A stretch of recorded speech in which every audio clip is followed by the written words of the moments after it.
Hello everyone, welcome back to the Zach F1 channel, and in today's video I'm going to be going over everything you will need to know for the F1 Fantasy going into China. Now, before we get into the talking points and the team selections and what chips you should be using, bear in mind I will be going live after the sprint qualifying. Yes, I will be going over why after the sprint qualifying in the video. And here is how my team did last week. 298 points. It couldn't have gone any better, so I'm extremely happy with that. It puts me into the top 1,600, almost into the top 1,000, which is what I've been aiming for this season. So without further ado, let's get straight into the video. Now, first off, I will talk about what I just said about the live. So the sprint race weekend, how it's been laid out, the team deadline isn't until after the sprint qualifying. It's actually just before the sprint race. Now, this is no mistake by F1, because basically in the game rules, there are no points awarded for sprint qualifying. So it acts as another practice session in the eyes of F1 Fantasy. So this is the perfect weekend for getting your teams right, because we will literally be able to see who looks the fastest before we lock in our teams, which is very interesting. I mean, I would say it's a bit broken considering we're gonna know who we'd want before the weekend properly starts. However, that's how it's laid out, so bear in mind to keep a very close eye on the sprint qualifying, as this will probably affect your team quite a lot. Now, again, I want to talk about McLaren, because in Japan, it looked like McLaren could have a decent weekend. Now, we know they're more expensive. I've said this multiple times. They're more expensive and they get you less points. However, in Japan, with Norris qualifying third, Piastri doing a little bit worse, still looked like he could have a good race. However, it didn't work out for McLaren. Their strategy did not work, and they didn't get that many points. I believe Norris got 19 and Piastri got 10. And then going into China, McLaren have been very vocal about how this is not set up for their car, this circuit. So I think with McLaren saying they're not going to do well in China, it's just a big no-go. And again, another race weekend where we say no to McLaren. However, that might be changing soon with them bringing upgrades potentially in Miami. We'll talk about Stroll, because Stroll is a bit of a talking point in the F1 Fantasy world, because he gets you a lot of team value change, normally 0.5 million every weekend, and he's getting you as many points as Alonso, basically. And it will sound crazy when I say that, but it's because, again, he is a gold mine for qualifying bad and doing well in the race. Like last weekend in Japan, he qualified bad, and he didn't even get up that high. He only got up to 12th, but because of his overtakes, it got him 13 points for the weekend, which is really good for a driver around 12 million. He's 12.5 million at the minute. So I do think if you still got one of the Perez, Sainz or Leclerc teams, Stroll is a must. And then we get on to the biggest talking point for this video, which is points versus budget. Now, it's a massive thing at the minute. Do you go for big points with the Verstappen teams, or do you go for budgeting with the Perez, Sainz, Leclerc, or even not having Red Bull in your team? So, for me, I just don't think it's worth going for, especially the extreme budget building. And it's because in the long term, what can you actually do with these teams? So if we look at the F1 Fantasy tools and how they think the price changes are going to go, there's a difference about 0.3 million between a Perez team and a Verstappen team. Now, if you were going for a team budget building around Perez or Sainz or Leclerc with the rest of them, yes, you'd probably get more value than the Verstappen teams. However, by the time you bring in that other driver you're looking for, it's just not worth it. You would have lost out at least 20 points a race to the Verstappen teams. For me, that's just too much of a risk. However, there is a way out of this, and that is by using Limitless. If you use Limitless in China while having a budget building team, you can increase your budget and actually get good points with Limitless. So if you're going for that strategy, that's the only reason I would say to go for a budget team. However, you would have to have done that in Japan, because if you use Limitless now, it will go back to your Japan teams. You can't bring in a transfer this weekend and get the price changes. It will revert back to your Japan teams. Now, the other thing that's steering me away from these budget teams is how much of a roulette wheel, like I've said so many times, the lower costing drivers are. Like last weekend, we saw Sargent and Bottas both doing well, and the main reason people didn't want to bring in Verstappen teams is because they would have to have Williams and Saubers. Saubers a little bit more complicated until they get their pit stops good, but if Sargent's getting you the same amount of points as a Sonoda or a Magnussen or a Hülkenberg, similar points, then it's just not worth it waiting to bring in these drivers when actually points-wise, it's not going to change that much. Now, there is another strategy you could use, which is going for Sainz and Leclerc in your team. However, I think by the time you get to the Sainz and Leclerc team, you would have lost too many points to the Verstappen teams, and the Verstappen teams won't be not getting price movements as well. And I think they will be able to get in a good driver like a Stroll by the time you can bring in Sainz and Leclerc, and it sort of counteracts each other, because we know Verstappen normally gets around 40 to 45 points. So if you times that by 2, let's say 40 points to 80, and let's say Sainz and Leclerc Perez, they get around averagely 30. That's 60 points. So you're losing 20 points there, but then you gain another 20 points on top of Stroll's, let's say, 10 points. And you can see they basically average out to balance against each other. So the issue with building these teams is that you're building towards a team that will probably end up scoring similar amounts to the Verstappen teams right now. So for me, it's just not worth these risks, especially when you just go for teams that are doing well on points. You don't have to worry about so much on your team who you want to bring in. There's so many different teams you could bring in if you go for budget building. And we're not actually going to lose that much budget compared to the rest of them. On average, it should be about 0.3 million loss each weekend. And if you've been doing well so far like me, without the budget teams per se, then you've probably already got a better budget than quite a few of the budget teams. So I think there's just too many factors at play. Also, with budget building teams, if each of these low-costing drivers are going up in value more and more, by the time you're able to get these budget build teams in, you might not even be able to afford it, because Sargent might be above 7 million, Bottas and Zhou might be above 7 million. So I think it's just too much to risk on budget movements for the big budget teams. However, I will say, sticking with Perez, Leclerc and Sainz and going for a decent second option driver to increase your price still looks like a decent shout, because that could work for you and you don't lose too many points. However, for me, it's still very much Verstappen, Red Bull, Ferrari teams look like the best. Then it's the Perez, Sainz, Leclerc teams, and then the big movement for budget teams is probably the worst choice at the minute. Now we move on to the best driver for under 7 million. So that is Albon and below. So Albon, Zhou, Bottas and Sargent. Now for me, funnily enough, it is actually Logan Sargent, if he doesn't crash out. So when he hasn't crashed out, he is perfect because he doesn't do well in qualifying. Sort of like the Alpines, he just needs to stay out of trouble. And at 6.4 million, if he gets 8 to 9 points, which he can each race, he will be into the 7 millions pretty quick. Put this in for the section about the budget building teams.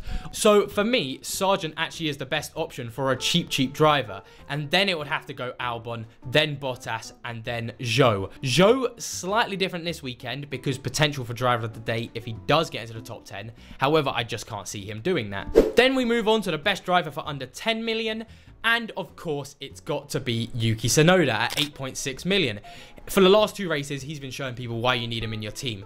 Very close second and third with Magnussen and Hülkenberg, because they're very consistent in their Haas, and it does not look like it's a one-off for them anymore. They've been doing it every single race weekend, so don't count them out. But I really do believe the best drivers for under 10 million have to be Yuki Tsunoda and both Haas drivers.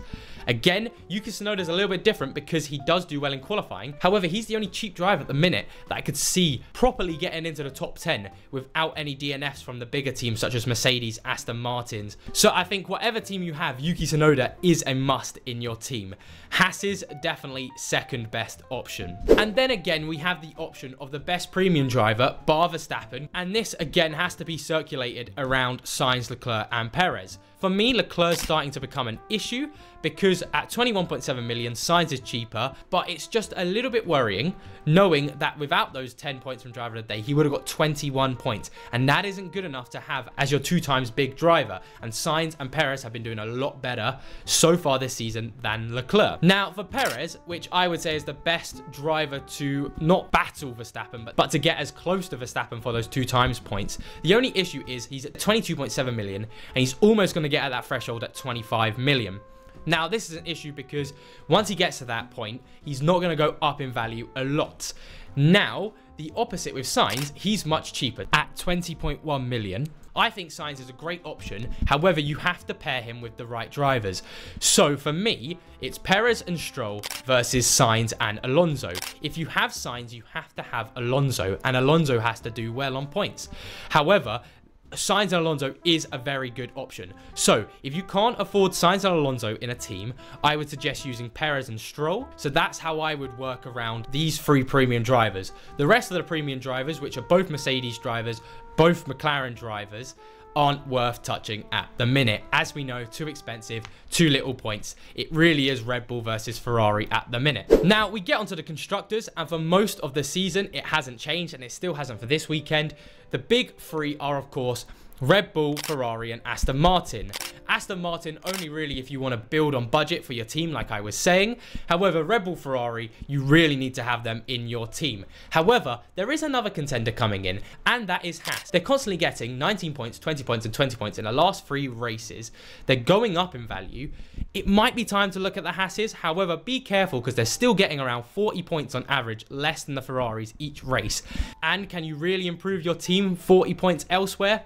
I don't think so. However, if you want to go for a team that you know is going to get you decent amount of points for 7.7 million, which is dirt cheap, Haas are looking like a decent option at the minute. So then we get onto the team selections for China, and we've got actually quite a few going into it. So I won't talk about the Limitless team yet, because I'll talk about that in my chips if you are using it, which will be the next section. However, I'll start off with the Verstappen team. And for the Verstappen teams, I don't think it's changed since last weekend. The best team to have for the Verstappen team would be Verstappen, Bottas, Sargent, Hülkenberg, Tsunoda, Red Bull and Ferrari. However, if you can drop down to Magnussen and bring in Gasly over Bottas, I believe that would be a better option. However, you have to have over 109 million in your team value at the minute. So that's only for the select few who can do that. However, it hasn't changed since Japan for me. I'm going to stick with this team going forward into China. I am not using the Limitless chip yet. And with this team, it's basically as simple as Yuki Tsunoda is a must. A Haas driver is a must. And then Sargent, like I've said, he's a decent option for a cheap driver. And Bottas, again, it's scary having Sauber. However, I will be using no negative, so I'm not too worried about Bottas being in my team. I'd love to put Zhou over Bottas instead. You can do that as well. However, you need to have a little bit more funds to play around with. Now, I will mention as well with Max Verstappen teams, because you can drop drivers down. Like, you could probably drop Yuki down to an Albon or a Magnussen or a Gasly and get away with using the Verstappen team. However, that's where I draw the line. I think if your team with Verstappen in it has both Sauber drivers and both Williams drivers, it's just not worth it. It's too much of a risk to have both Williams and both Saubers in your team. Considering what we know they're like at the minute, I don't think it's worth it. So I would say if you can afford to have the Verstappen team with only 2 of the 4 Williams and Sauber drivers, then it is worth it. However, if it is not, then the next team is definitely worth your time. And that is the Perez team. Now, of course, like I've said, Perez will pair up with Stroll. Stroll's been doing decent this year on F1 Fantasy, not really in real life. And again, Perez looks like the best option for your top driver if you don't want Verstappen.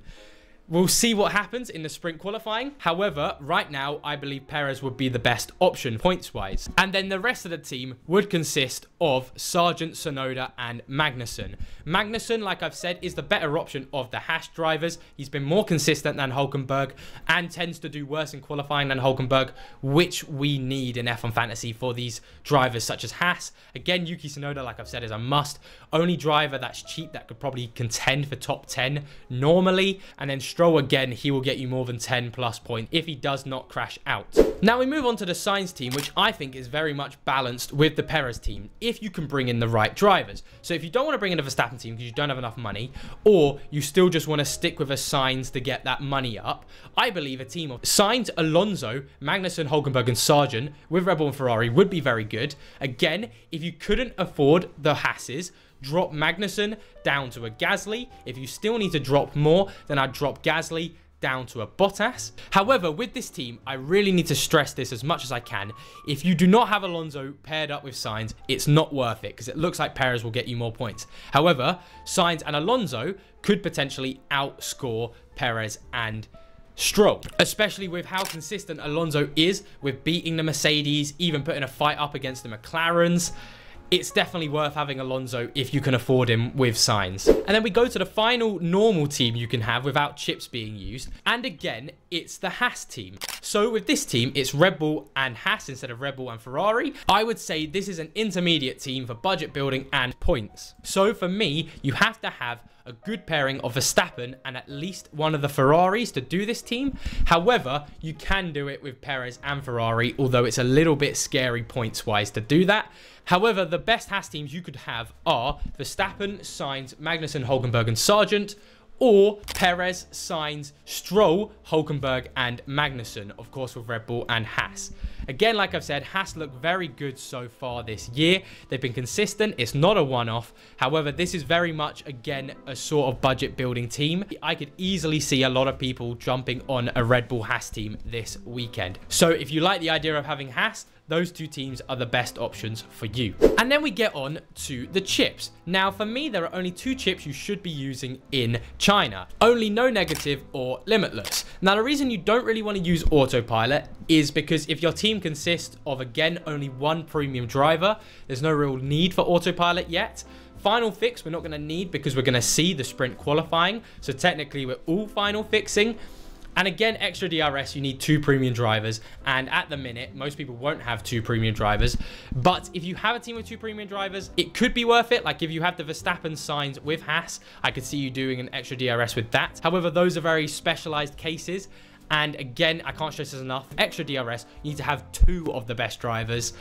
That's how you get the most points with the extra DRS, because of course you get the 3 times, but you also get the 2 times on your second driver. So I'll first talk about No Negative, and this is for anyone not using the Limitless chip. And No Negative here is going to be useful because it could get messy in a sprint race weekend. So the first case that could happen is if you have someone who crashes out in both races, you could be down so much in the negative points wise, and that No Negative will save you. Again, because there's more races, there's more chances for crashes, again saving you from getting any negative points. Then again, people getting overtaken, remember this is No Negative, so if someone gets overtaken, you don't actually get the minus points from that, you only get the positive points. So again, there's more chance for racing because there's more races, and more chance for more overtake points that you could use to push your No Negative, because you're not going to get the points that you get deducted for getting overtaken again. However, you just get the points for getting an overtake done. That is my reasoning for doing the No Negative for China. Also, because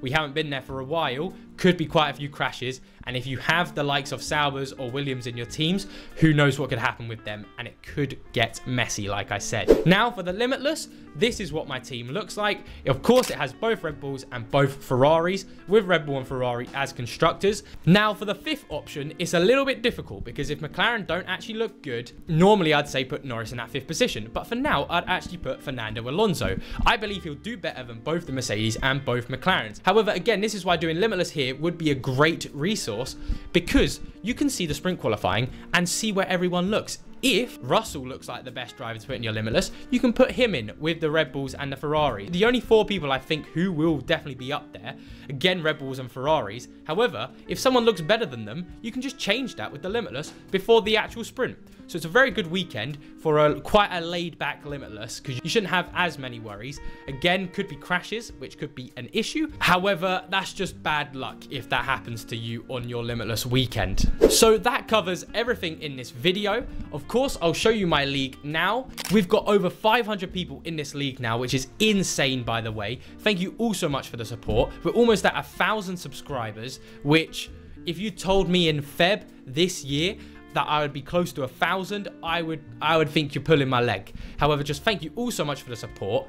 Like and subscribe the video if you've liked my tips and my talking points this video. And of course, let's give a top 5 shout out in my league. So first up is Chati Motorsport on 1,061 points. Congratulations, you've got actually a 30-point gap to second place.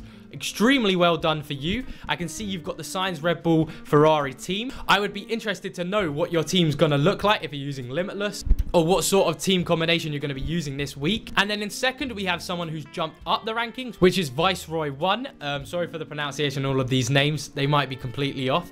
However, congratulations, 1,031 points. Keep up the good work. That definitely means you're top 1,000 in the global leagues as well, so congratulations to that. Then we have Pesa Racing 3, again, 1,022 points. Congratulations. Obviously, you had the Sainz and Alonso Red Bull Ferrari team, which I was talking about. That is a good team combination. I hope you do well going into China.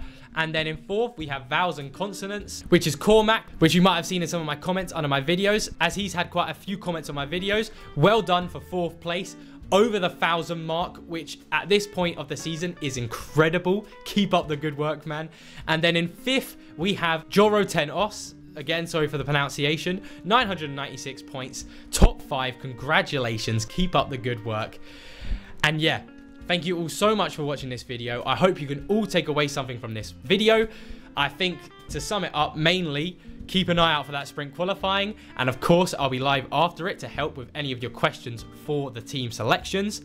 But anyway, thank you all so much for watching. I hope you have a good day. I hope you have a good rest of your week, although it will be out on Sunday, so I hope you have a good rest of your, I hope you have a good next week. Yeah, sure. But anyway, I'll see you all later for another F1 video. Bye bye.